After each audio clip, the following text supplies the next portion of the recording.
in Sufism there is this figure called Khidr, the green man. And Khidr is the archetypal figure, the image of the whole spiritual mystery. And there is this story in the Quran in which Moses goes to seek Khidr. And Moses said, I will not cease until I reach the meeting place of the two seas where the dead fish becomes alive. Sufism is about the meeting place of the two seas where the dead fish becomes alive. And I will first explain the simplest thing, which is the dead fish becoming alive. That is the moment when a taught truth becomes a living truth. You can read 1,000 books and it's not alive.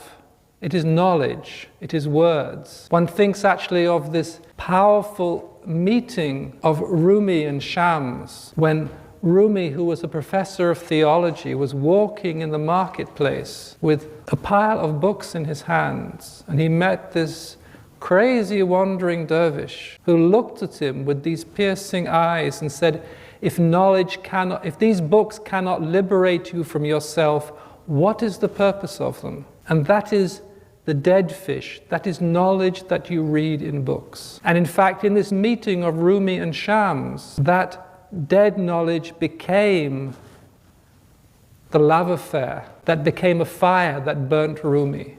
And that is, in Rumi's life, that is when the dead fish became alive. And the books, that knowledge became living truth, became the reality of what it means to be in love with God and to live that love and to be consumed by that love. That is the living fish. That is this moment of transformation. It's like one great Sufi, Jami, said, why listen to second-hand reports when you can hear the beloved speak himself? Why read about it when you can live it?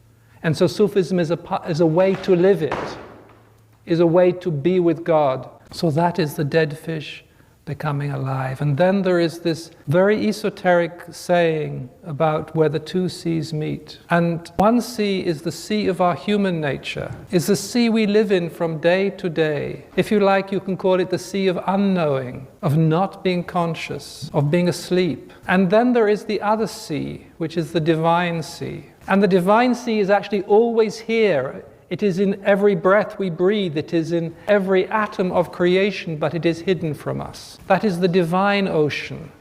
That is God's revelation. But there is this place where they meet, where this encounter between the human and the divine takes place, where the divine and the human come together.